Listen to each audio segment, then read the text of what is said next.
Καιρός και μετεωρολογία. Μια εργασία του Γιώργου Πετροπογιαννάκη προς εκπαιδευτική χρήση.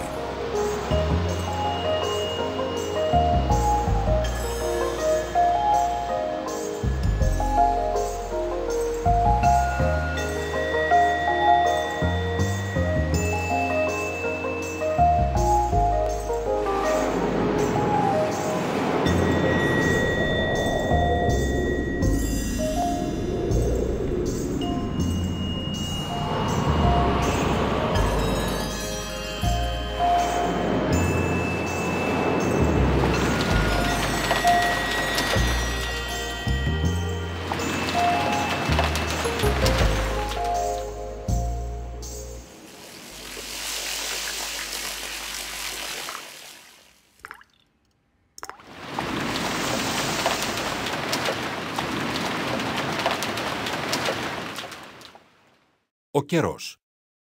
Λέγοντας καιρός, εννοούμε τις μεταβαλλόμενες συνθήκες της ατμόσφαιρας που περιβάλλει τη Γη. Στις καιρικές συνθήκες περιλαμβάνονται ο άνεμος, οι καταιγίδες, η βροχή, το χιόνι και η ηλιοφάνεια. Ατμόσφαιρα είναι το μείγμα αερίων που περιβάλλει τη Γη. Περιλαμβάνει μεγάλες ποσότητες αζότου, οξυγόνου και υδρατμών. Χωρίς αυτά τα προστατευτικά αέρια, οι άνθρωποι δεν θα μπορούσαν να επιβιώσουν. Μας προστατεύουν από τις καυτές ακτίνες του ήλιου και από την παγωνιά της νύκτας. Η δύναμη της βαρύτητας έλκει τα αέρια της ατμόσφαιρας προς τη Γη και δεν επιτρέπει τη διαφυγή τους στο διάστημα. Ο καιρός δημιουργείται στο κατώτερο επίπεδο της ατμόσφαιρας, στην τροπόσφαιρα. Γι' αυτόν ακριβώς το λόγο, τα αεροπλάνα συνήθως πετούν επάνω από αυτό το επίπεδο για να αποφύγουν τυχόν άσχημο καιρό. Ο ήλιος. Ο ήλιος και η θέση του σε σχέση με τη Γη έχει άμεση σχέση με τον καιρό. Οι 4 εποχές, άνοιξη, θέρος, φθινόπωρο και χειμώνας, προκαλούνται από την κλίση του άξονα της Γης, μιας φανταστικής γραμμής μεταξύ βόρειου πόλου, κέντρου της Γης και νότιου πόλου. Κατά την περιστροφή της Γης γύρω από τον άξονά της, ένα μέρος της είναι στραμμένο προς τον ήλιο για μερικούς μήνες. Το μέρος που βλέπει προς τον ήλιο έχει θέρος, ενώ το αντίθετο μέρος έχει χειμώνα.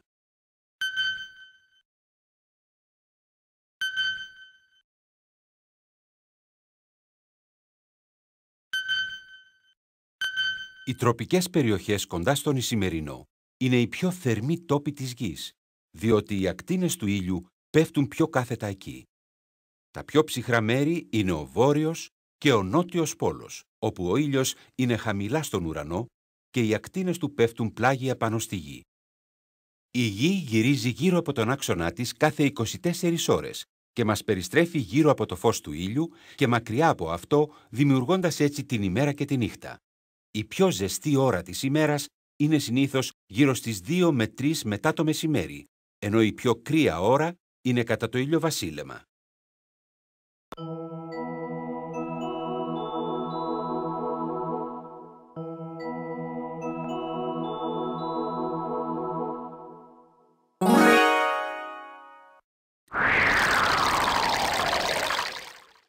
Ατμοσφαιρική πίεση. Ο αέρας έχει βάρος, το οποίο ασκεί πίεση πάνω στη Γη και σε κάθε τι που περιέχει. Οι αλλαγές στην ατμοσφαιρική πίεση επηρεάζουν τον καιρό. Οι αλλαγές της ατμοσφαιρικής πίεσης βοηθούν στην πρόγνωση του καιρού. Με χαμηλή πίεση έχουμε βροχές και με υψηλή πίεση ξηρό καιρό. Μετράμε την πίεση του αέρα με βαρόμετρο σε μονάδες γνωστές ως μιλιμπάρ. Τα ανεροειδή βαρόμετρα περιέχουν αεροστεγείς θαλάμους. Με τη μεταβολή της πίεσης του αέρα, ο θάλαμος μεταβάλλει σχήμα και κινείται αργά ένας δείκτης στην πλάκα ενδείξεων που δείχνει αν η πίεση ανέρχεται ή κατέρχεται. Αν μπούμε σε έναν ανελκυστήρα, θα δούμε κατά την άνοδο να πέφτει η πίεση του αέρα. Η πίεση του αέρα στις κορυφές των βουνών είναι χαμηλότερη επειδή η ατμοσφαιρική πίεση είναι μικρότερη. Έτσι, η χαμηλή αυτή πίεση κάνει τον αέρα πιο αραιό, δημιουργώντας πρόβλημα στην αναπνοή. Οι ορειβάτες πολλές φορές χρειάζεται να παίρνουν οξυγόνο μαζί τους για να τους βοηθήσει να αναπνέουν καλύτερα κατά τη διάρκεια της ανάβασης. Οι καμπίνες των αεροσκαφών είναι ειδικά συμπιεσμένες έτσι ώστε το πλήρωμα και οι επιβάτες να μην υποφέρουν από την ολοένα χαμηλότερη πίεση, καθώς το αεροπλάνο φτάνει σε μεγαλύτερα ύψη. Όρος Everest, 320 millibars. Υψηλότερο σημείο του εδάφους, 900 millibars. Επίπεδο θάλασσας, 1000 millibars.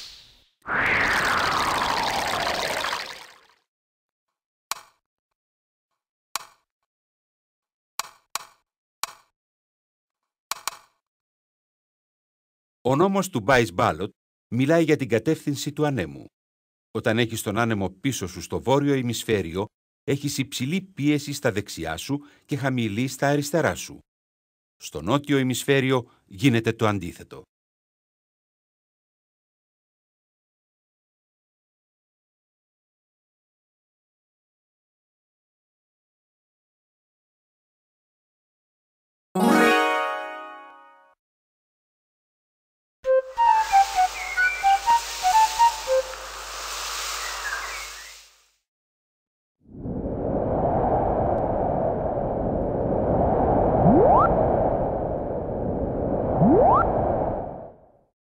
Ο άνεμος. Άνεμος είναι η κίνηση αερίων μαζών καθώς θερμαίνονται ή ψύχονται από το ένα μέρος σε άλλο. Ο άνεμος πνέει διότι ψυχρός αέρας κινείται συνεχώς για να αντικαταστήσει τον ανερχόμενο θερμό αέρα. Καθώς ο ήλιος θερμαίνει τα διάφορα μέρη της γης, θερμαίνει και τον αέρα από πάνω τους. Ο θερμός αέρας γίνεται πιο ελαφρύς και ανέρχεται. Σε άλλα μέρη, ο αέρας ψύχεται, γίνεται πιο βαρύς και κατέρχεται.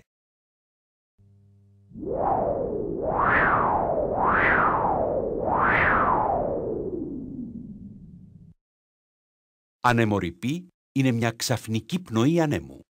Κάλμα είναι όταν ο άνεμος κοπάζει για λίγο.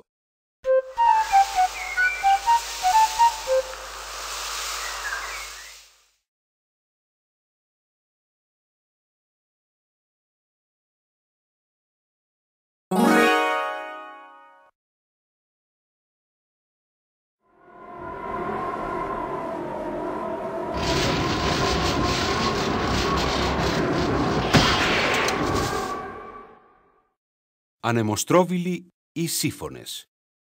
Σύφωνας είναι ο στροβιλιζόμενος σφοδρός άνεμος. Μολονότι λιγότερο σφοδρός από τη θύελλα, μπορεί να σηκώσει στον αέρα ανθρώπους, αυτοκίνητα και πρόχειρα κατασκευασμένα οικίματα. Οι ισχυροί σύφωνες είναι συνήθεις στις κεντρικές Ηνωμένες Πολιτείες, ιδίως στην περιοχή που είναι γνωστή ως διάβα των συφώνων, στο Κάνσας και στην Οκλαχώμα. Η θύελλα είναι μια πολύ δυνατή καταιγίδα η οποία ξεκινάει όταν ζεστός και υγρός αέρας που προέρχεται από τη θάλασσα σχηματίζει τεράστια σύννεφα υδρατμών. Περισσότερος αέρας ενώνεται με τους υδρατμούς και δημιουργεί ανεμοστρόβιλο με μια ταχύτητα που φτάνει τα 300 χιλιόμετρα ανά ώρα. Αυτό έχει σαν αποτέλεσμα να δημιουργηθούν μεγάλα κύματα στη θάλασσα και μερικές φορές και στην ακτή. Όταν χτυπάνε τις ακτές, πολύ συχνά προκαλούν τεράστιες καταστροφές. Μέτρηση του ανέμου. Υπάρχουν διάφοροι τρόποι μέτρησης της ταχύτητας του ανέμου, έβρεσης της διεύθυνσής του και χρησιμοποίησης της ισχύως του. Η ταχύτητα του ανέμου μετριέται με ακρίβεια με το ανεμόπτερο, ένα όργανο που έχει 3 ή 4 μεταλλικά κύπελα στα άκρα βραχιώνων που περιστρέφονται αργά ή γρήγορα ανάλογα με την ταχύτητα του ανέμου.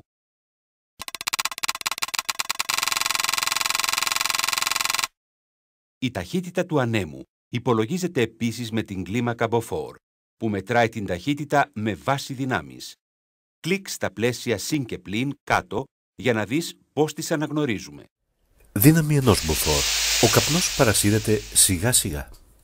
Δύναμη 2 Beaufort. Τα φύλλα θροίζουν. Δύναμη 3 Beaufort. Φύλλα και μικρά κλονάρια κινούνται.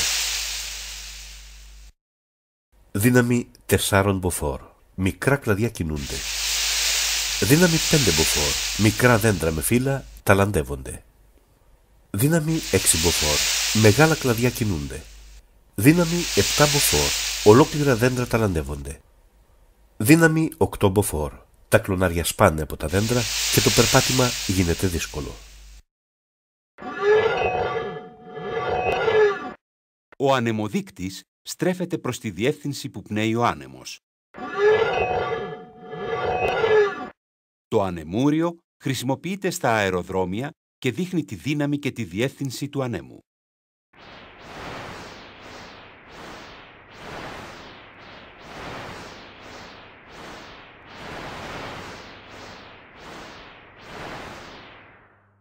Η δύναμη του ανέμου χρησιμοποιείται με διάφορους τρόπους. Στις παιδινές χώρες χρησιμοποιούν ανεμόμυλους και σήμερα για να αλέθουν σιτάρι και να αντλούν νερό.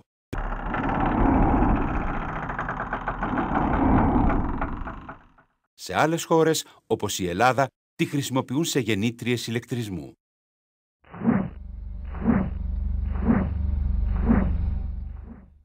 Ο άνεμος χρησιμοποιείται επίσης για windsurfing, ιστιοπλοεία και για να πετάμε αετούς.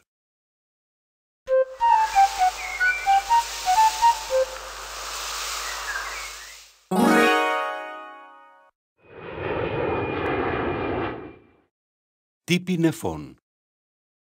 Τα σύννεφα σχηματίζονται σε διάφορα σχήματα και σε διάφορα ύψη στον ουρανό.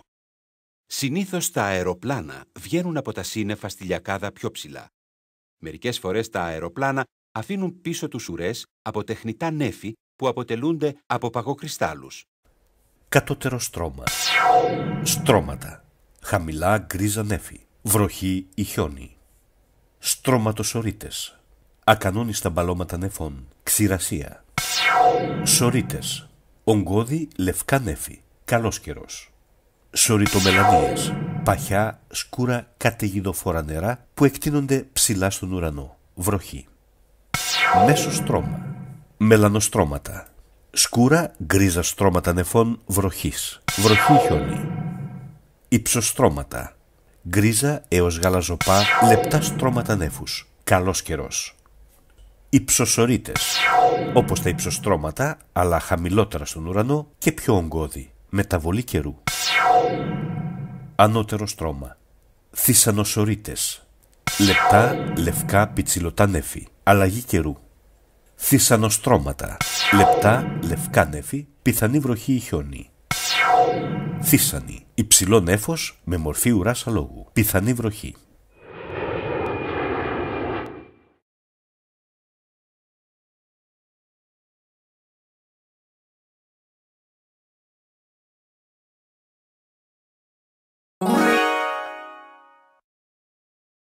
Ο σχηματισμός νεφών. Τα σύννεφα αποτελούνται από δισεκατομμύρια υδροσταγονίδια. Ένα σύννεφο σχηματίζεται όταν ανέρχεται υγρός αέρας. Καθώς ψύχεται, εκτονώνεται και μεταβάλλεται ή συμπυκνώνεται σε μικροσταγονίδια. Τα υψηλότερα σύννεφα περιέχουν παγοκρυστάλλους. Όταν ο αέρας οθείται προς τα άνω πάνω από ένα φράγμα, όπως λόφος ή βουνό, σχηματίζονται σύννεφα.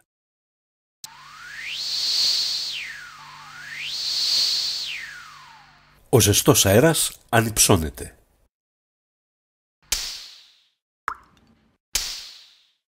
Συμπυκνώνεται σε μικροσκοπικές σταγόνες.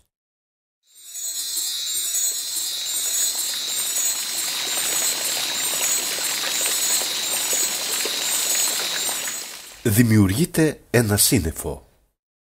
Οι επιστήμονες στους μετεωρολογικούς σταθμούς του κόσμου κάνουν καθημερινές παρατηρήσεις για το σχηματισμό νεφών. Τα αποτελέσματα συμβάλλουν στην πρόγνωση του καιρού. Οι σοριτομελανίες είναι τα πιο εντυπωσιακά σύννεφα. Μπορεί να σχηματίζουν μία στήλη ύψους 15 χιλιόμετρων, σχεδόν 2 φορές το ύψος του όρους Έβερεστ. Συνήθως περιέχουν πάνω από 2,5 εκατομμύρια τόνους νερού. Είναι αλάνθαστο σημάδι βροχής.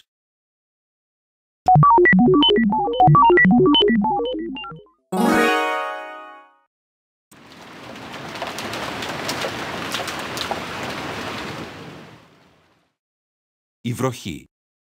Η βροχή μας παρέχει νερό που είναι απαραίτητο για την επιβίωση των φυτών, των ζώων και των ανθρώπων. Χωρίς βροχή, όλη σχεδόν η ζωή στη γη θα βρισκόταν στους ωκεανούς.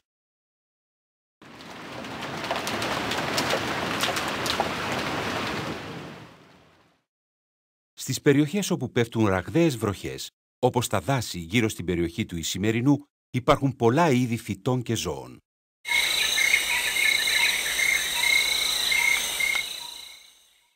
Στις ερήμους όμως, όπου η ετήσια βροχόπτωση είναι κάτω των 25 εκατοστών, υπάρχει ελάχιστη πανίδα και χλωρίδα.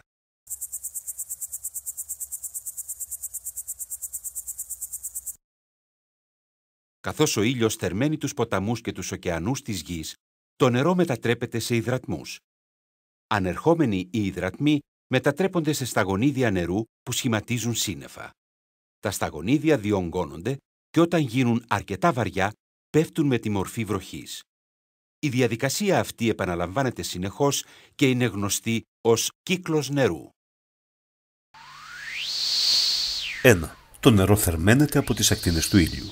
2. Το νερό μετατρέπεται σε ατμό και ανυψώνεται. 3. Ο ατμός του νερού μεταμορφώνεται σε σταγόνες νερού που δημιουργούν σύννεφα. 4. Οι σταγόνες του νερού μεγαλώνουν και μετατρέπονται σε βροχή.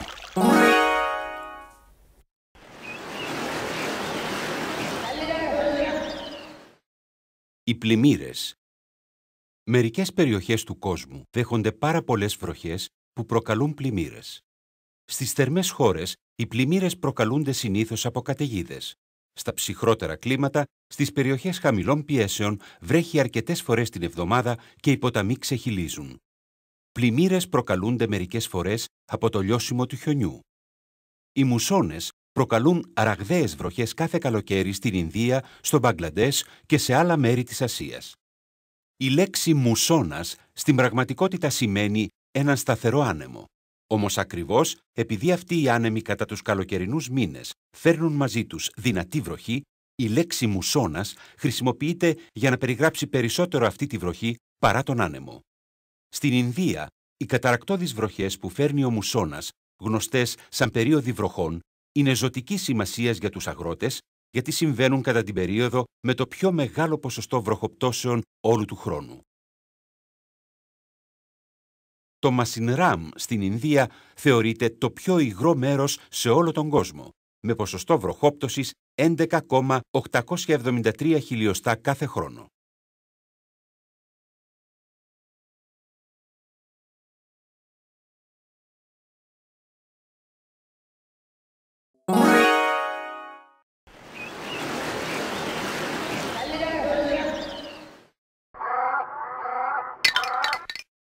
Η ξηρασία.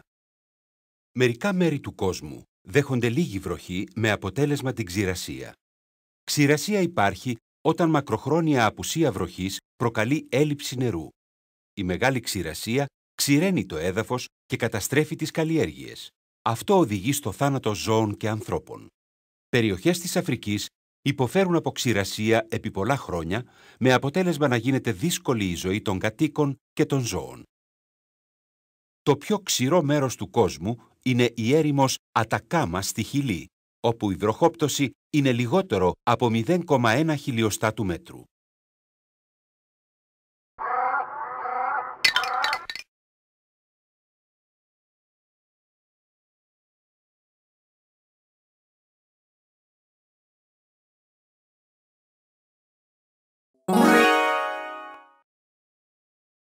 Το χιόνι. Οι πιο μεγάλες χιονοπτώσεις παρατηρούνται συνήθως όταν η θερμοκρασία είναι γύρω στο 0. Όταν κάνει πολύ κρύο, το νερό στα σύννεφα παγώνει σχηματίζοντας παγοκρυστάλλους. Καθώς αυτοί πέφτουν από τα σύννεφα, ενώνονται με άλλους και σχηματίζουν νυφάδες. Κατά τις χιονοθύελλες, το χιόνι σωρεύεται με αποτέλεσμα να κλείνουν οι δρόμοι που τους καθαρίζουν ισχυροί εκχιονιστήρες. Στις αγροτικές περιοχές, οι παρατεταμένες ή ισχυρές χιονοπτώσεις αποκόπτουν ολόκληρα χωριά, στα οποία ρίχνονται εφόδια από τον αέρα με ελικόπτερα.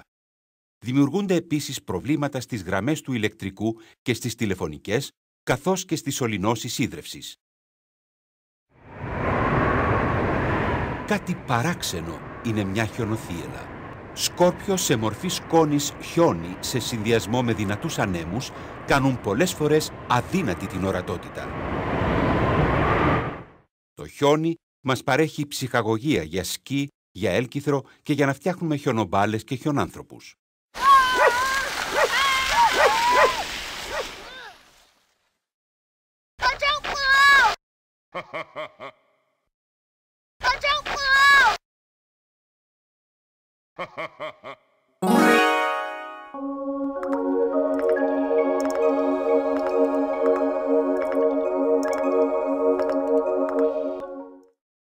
Ουράνιο τόξο.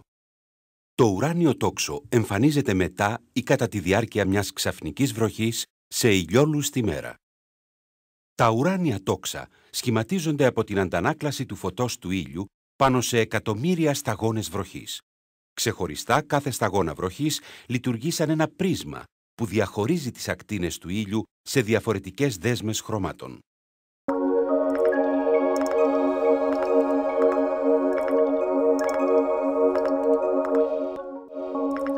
Κόκκινο, πορτοκαλί, κίτρινο, πράσινο, μπλε, λουλακί, μόβ. Τα χρώματα ενός ουράνιου τόξου εμφανίζονται πάντα με συγκεκριμένη σειρά. Κόκκινο, πορτοκαλί, κίτρινο, πράσινο, μπλε, λουλακί, μόβ. Για να καταφέρεις να δεις ουράνιο τόξο, θα πρέπει να στέκεσαι με την πλάτη στραμμένη στον ήλιο. Τα χρώματα του ουρανού. Το φως της ημέρας που δίνει ο ήλιος αποτελείται από τα χρώματα του ουράνιου τόξου, τα οποία παράγονται καθώς αντανακλάται ο ήλιος λάμποντας μέσα από τα σύννεφα στις σταγόνες της βροχής.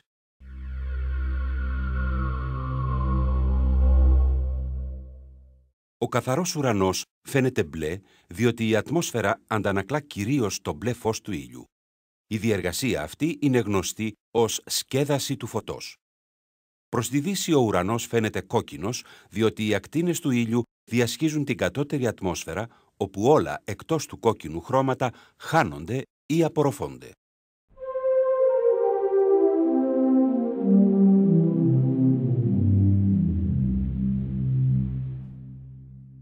Μερικές φορές, τις νύχτες με ξαστεριά, ο ουρανός πάνω από το βόρειο πόλο φωτίζεται από πολύχρωμα φώτα, γνωστά ως βόρειος έλας.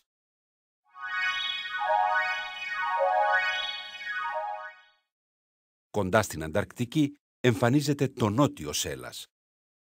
Αυτά τα φώτα τα προκαλούν σωματίδια από τον ήλιο που φτάνουν στα ανώτερα μέρη της ατμόσφαιρας. Ο βόρειος και ο νότιος πόλος δεν έρχονται σε επαφή με τις ακτίνες του ήλιου 180 μέρες το χρόνο.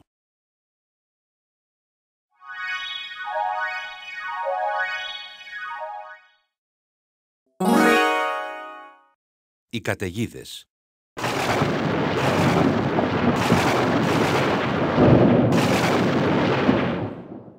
Με την ταχεία άνοδο υγρού αέρα σχηματίζονται σωριτομελανίες.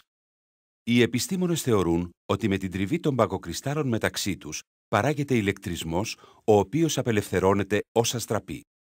Η αστραπή θερμαίνει τον αέρα που διαστέλλεται ταχαίως και δημιουργεί τη βροντή. Η αστραπή φθάνει από το συντομότερο δρόμο στο έδαφος, χτυπώντας συχνά τα ψηλά κτίρια ή δέντρα. Η αστραπή συνήθως χτυπάει ψηλά δέντρα. Έτσι, αν βρεθείτε σε μια καταιγίδα στην ύπαιθρο, ξαπλώστε στο έδαφος ή αναζητήστε καταφύγιο σε ένα αυτοκίνητο ή κτίριο. Μην κρυφτείτε κάτω από ένα δέντρο. Είναι πολύ επικίνδυνο. Γι' αυτό στα ψηλά κτίρια υπάρχει αλεξικέραυνο που οδηγεί το ηλεκτρικό φορτίο με ασφάλεια στο έδαφος.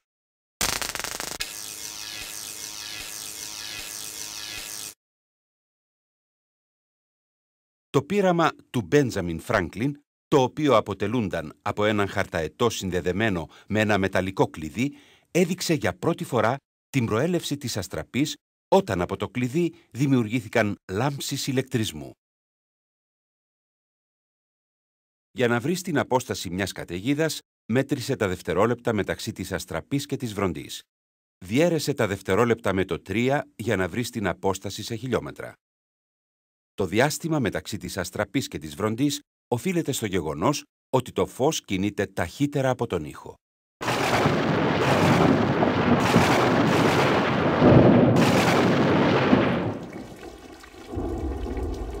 Ποτέ δεν υπάρχει κεραυνός χωρίς αστραπή.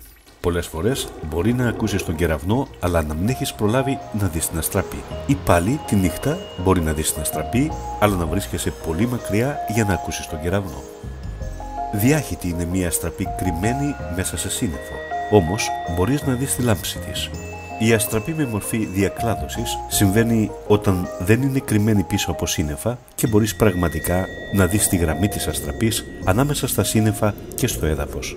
Η γραμμή της αστραπής χωρίζεται πολλές φορές σε 2 ή 3 κλαδιά. Στην πραγματικότητα δεν υπάρχει διαφορά ανάμεσα στη διάχυτη αστραπή και στην αστραπή με διακλαδώσεις, εκτός από τον τρόπο που τις βλέπεις.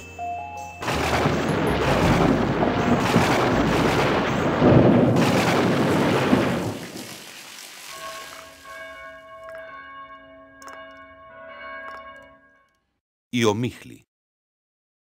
Ομίχλη σχηματίζεται όταν οι υδρατμοί κοντά στο έδαφος ψύχονται αρκετά και μετατρέπονται σε σταγονίδια νερού. Ομίχλη σχηματίζεται συνήθως όταν ο ουρανός είναι καθαρός, ο αέρας υγρός και ο άνεμος ελαφρύς. Στα Μεσόγεια σχηματίζεται συνήθως τη νύχτα και διαρκεί πολλές φορές ως το πρωί. Στη θάλασσα διαρκεί μέρα και νύχτα.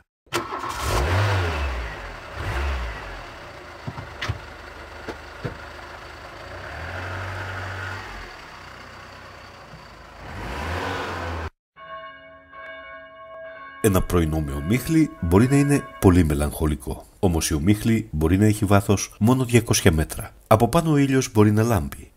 Το θάμπομα είναι στην ουσία το ίδιο με την ομίχλη, απλώς πιο αραιό. Η ομίχλη μειώνει την ορατότητα και αυτό είναι κάτι το οποίο μπορεί να δημιουργήσει ατυχήματα. Τα αμάξια πηγαίνουν πιο σιγά και οι οδηγοί των τρένων αναγκάζονται να μειώσουν ταχύτητα για να μπορούν να βλέπουν τα σήματα. Στα αεροπλάνα μπορεί να μην τους επιτραπεί η απογείωση και εκείνα που προσπαθούν να προσγειωθούν ίσως πρέπει να αλλάξουν τοποθεσία προσγείωσης, ακόμα και αν αυτό σημαίνει να προσγειωθούν σε άλλη πόλη ή και χώρα εξαιτίας της ομίχλης. Το νέφος είναι ένας συνδυασμός ομίχλης και καπνού που δημιουργείται πάνω από πόλεις και βιομηχανικές περιοχές. Ο κύριος λόγος ύπαρξής του είναι τα μικροσκοπικά μόρια που προέρχονται από τις εξατμίσεις των αυτοκινήτων και από τις καμινάδες των εργοστασίων. Το νέφος μπορεί να διαρκέσει πολλές ημέρες και είναι ιδιαίτερα βλαβερό σε ανθρώπους με άσθμα και άλλα αναπνευστικά προβλήματα.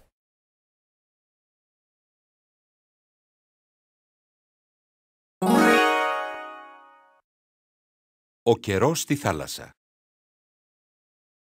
Μεταξύ των καιρικών συνθηκών στην ξηρά και στη θάλασσα υπάρχουν αρκετές διαφορές.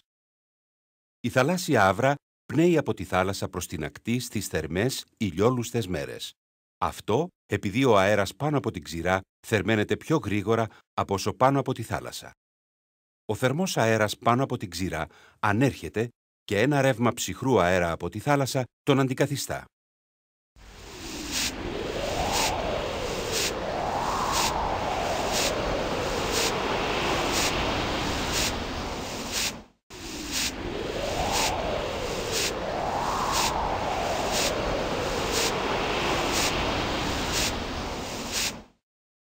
Οι ωκεανοί ασκούν άμεση επίδραση στο κλίμα της γης. Απορροφούν τη θερμότητα του ήλιου και τη διαδίδουν με τα ρεύματα. Τα ρεύματα είναι τεράστιοι ποταμοί οθούμενοι από τον άνεμο που θερμαίνουν ή ψύχουν τον από πάνω τους αέρα. Η τωρινή θέση του Κουροσίβο στον Ειρηνικό και η πορεία του κόλπου στον Ατλαντικό μεταφέρουν ζεστά νερά προς τα βόρεια. Η υγρασία είναι μεγαλύτερη κοντά στη θάλασσα λόγω της εξάτμισης του νερού. Εξάτμιση έχουμε όταν θερμαίνεται το νερό και γίνεται υδρατμός. Να γιατί οι λάσπες ξεραίνονται στις ηλιόλουστες μέρες.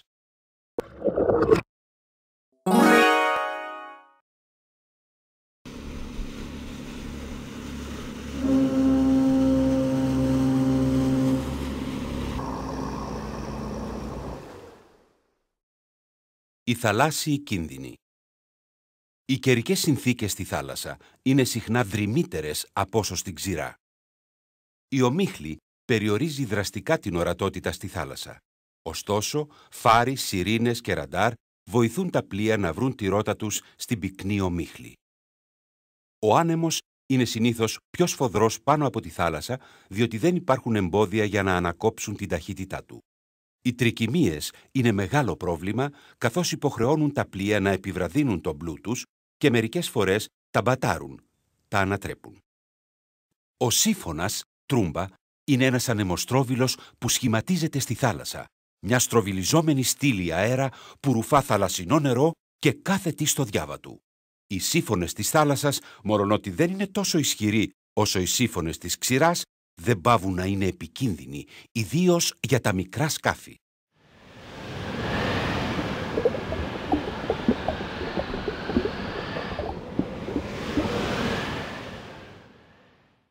Παλιότερα, οι ναυτικοί πίστευαν ότι οι σύφωνες ήταν θαλάσσια τέρατα που έβγαιναν από τα κύματα. Το Grand Banks, κοντά στο Newfoundland, στον Καναδά, είναι η πιο ομιχλώδης περιοχή στη θάλασσα σε ολόκληρο τον κόσμο.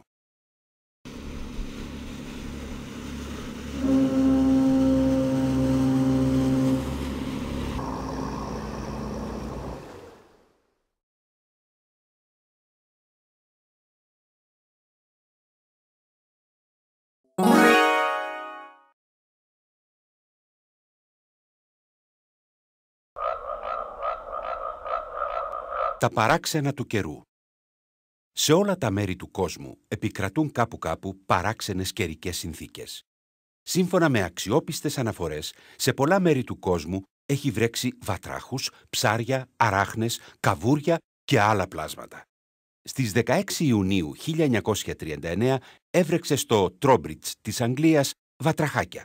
Φαίνεται ότι οι σφοδροί άνεμοι και σύφωνες αναρρόφησαν διάφορα πράγματα και τα έριξαν σε κάποια απόσταση αλλού. Από τον ουρανό πέφτει και λασπώδες υλικό. Το 1978 στην Ουάσιγκτον έβρεξε πράσινη λάσπη που κάλυψε αυτοκίνητα και κτίρια, έθαψε φυτά και προκάλεσε ασθένειες στα ζώα. Είπαν ότι προκλήθηκε από εντομοκτώνα και καυσαέρια αεριοθουμένων, αλλά αυτό δεν αποδείχθηκε. Μερικοί πίστεψαν ότι την προκάλεσαν εξωγήινοι.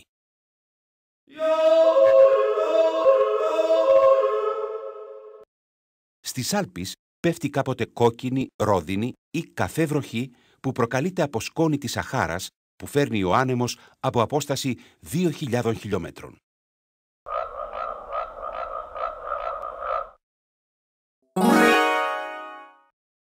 Η συλλογή πληροφοριών.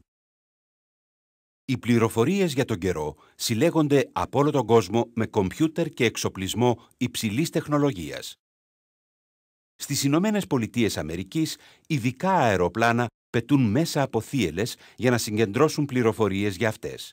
Μερικά από τα όργανα που χρησιμοποιούν είναι τοποθετημένα στην αστεία μύτη τους.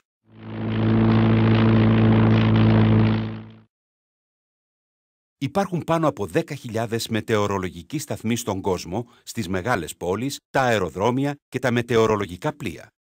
Οι μετεωρολόγοι που τους επανδρώνουν ελέγχουν την ορατότητα, την ταχύτητα και τη διεύθυνση του ανέμου, την υγρασία, την ατμοσφαιρική πίεση και τη βροχόπτωση. Αλλού συλλέγονται πληροφορίες με αεροσκάφη και αερόστατα για αεροχυμάρους και ψυχρό αέρα. Τελικά, τα αερόστατα που χρησιμοποιούνται στη συλλογή πληροφοριών για τον καιρό εκρήγνυνται και τα όργανά τους συντρίβονται στο έδαφος. Οι μετεωρολογικοί δορυφόροι στέλνουν πληροφορίες για τη θερμοκρασία και τη διάταξη των νεφών που δεν φαίνονται από τη γη. Τα ραντάρ εντοπίζουν τις επερχόμενες βροχές και καταιγίδες. Έγχρωμες αποτυπώσεις στις οθόνες στο ραντάρ δείχνουν πού και πόση βροχή πέφτει και υπολογίζουν πού θα βρέξει στις επόμενες 2 ώρες. Τα ραντάρ υπολογίζουν επίσης τη θέση των συφώνων.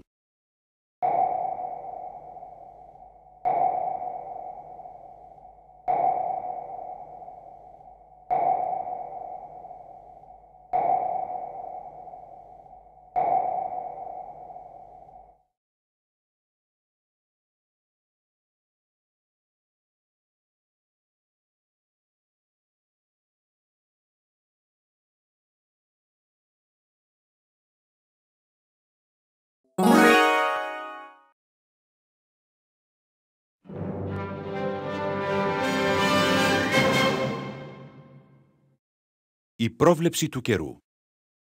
Όλες οι πληροφορίες για τον καιρό συγκεντρώνονται και αναλύονται από μετεωρολόγους έτσι ώστε τα καθημερινά δελτία καιρού να είναι όσο το δυνατόν περισσότερο ακριβή.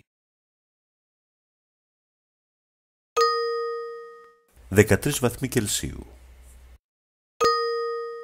Νοτιοανατολικός άνεμος 5 μποφόρ. Βόρειος άνεμος 10 μποφόρ. Νεφελώδης, με πιθανότητα βροχής. Έθριος και ξηρός, 20 βαθμοί Κελσίου. Νεφελώδης με ηλιοφάνειες. Θυελλώδης. Βροχοπτώσεις. 16 βαθμοί Κελσίου.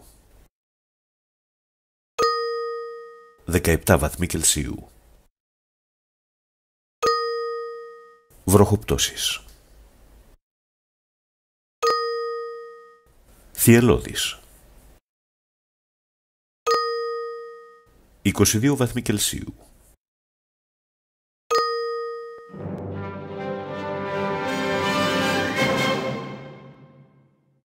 Η πρόβλεψη του καιρού.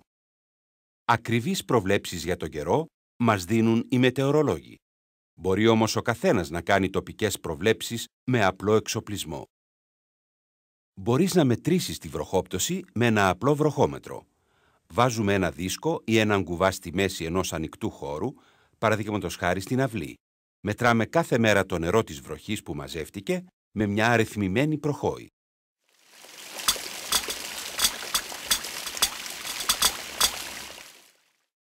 Το βαρόμετρο δείχνει άνοδο ή πτώση της ατμοσφαιρικής πίεσης. Αν δείχνει πτώση και έχει συννεφιά, τότε θα βρέξει.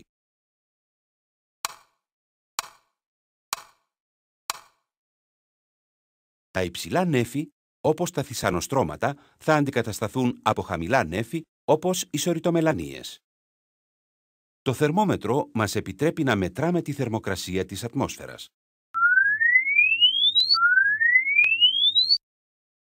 Καταγράφετε τις παρατηρήσεις σας σε ένα ημερολόγιο καιρού.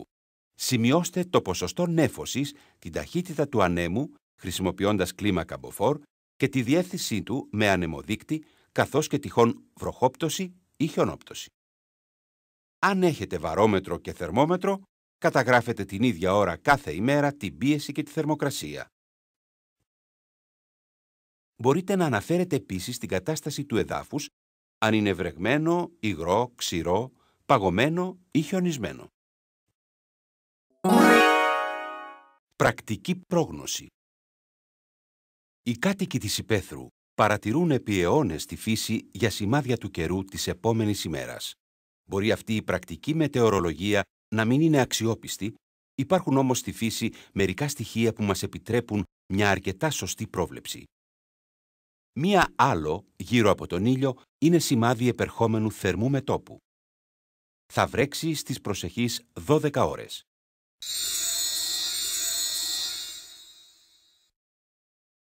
Τα κουκουνάρια δίνουν καλή πρόγνωση καιρού.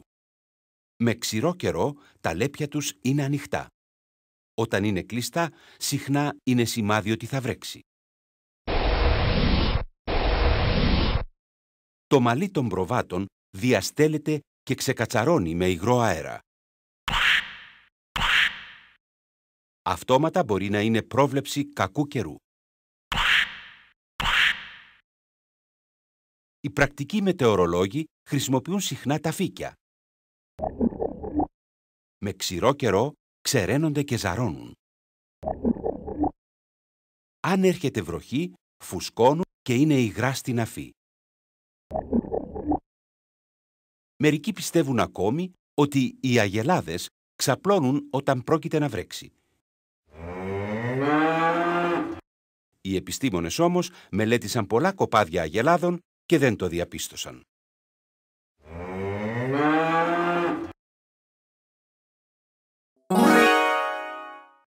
Οι κλιματικές αλλαγές. Ως κλίμα ορίζονται οι μέσες καιρικές συνθήκες σε μια μεγάλη χρονική περίοδο. Το κλίμα του πλανήτη μεταβάλλεται αργά και οι επιστήμονες προσπαθούν να ανακαλύψουν τα αίτια. Πιστεύετε ότι το φαινόμενο του θερμοκηπίου είναι μία από τις αιτίες των κλιματικών αλλαγών. Προκαλείται από τα αέρια, ιδίως το διοξείδιο του άνθρακα, που εκπέμπουν στην ατμόσφαιρα τα αυτοκίνητα, τα εργοστάσια και οι θερμικοί σταθμοί. Τα αέρια αυτά παγιδεύουν, όπως το θερμοκήπιο, τη θερμότητα, κάνοντας βαθμιαία το κλίμα θερμότερο.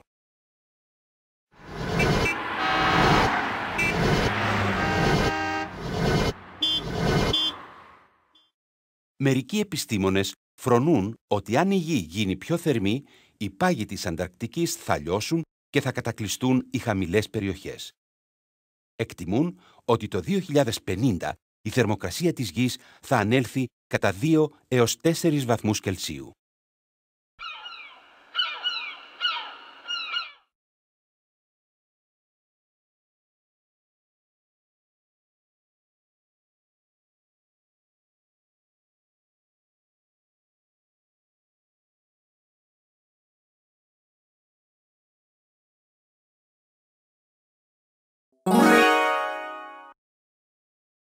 Το μέλλον.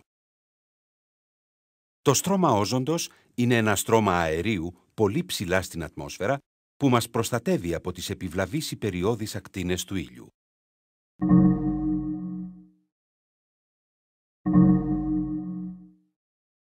Μερικοί πιστεύουν ότι υπάρχουν τρύπες στο στρώμα όζοντος και ότι αυτός είναι ο λόγος της αύξησης της θερμοκρασίας της Γης.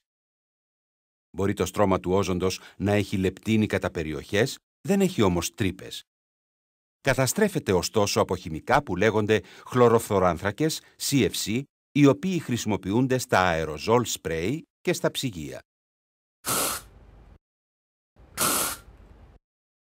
Μπορούμε να συμβάλλουμε στη σωτηρία του στρώματος του όζοντος με το να μην αγοράζουμε και να μην χρησιμοποιούμε οτιδήποτε περιέχει CFC. Τα δάση της Γης υλοτομούνται ή καίγονται με ρυθμό γύρω στα 24 τετραγωνικά χιλιόμετρα ωριαίως.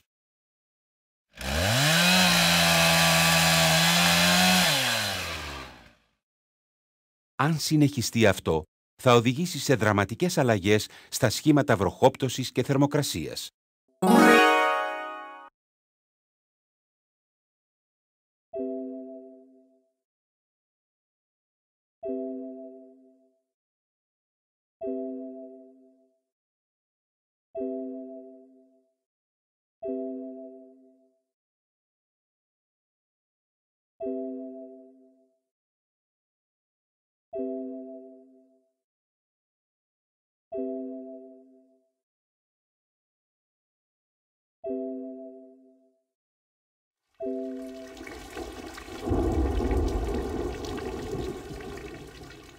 Καιρός και μετεωρολογία. Μια εργασία του Γιώργου Πιτροπογιαννάκη προς εκπαιδευτική χρήση.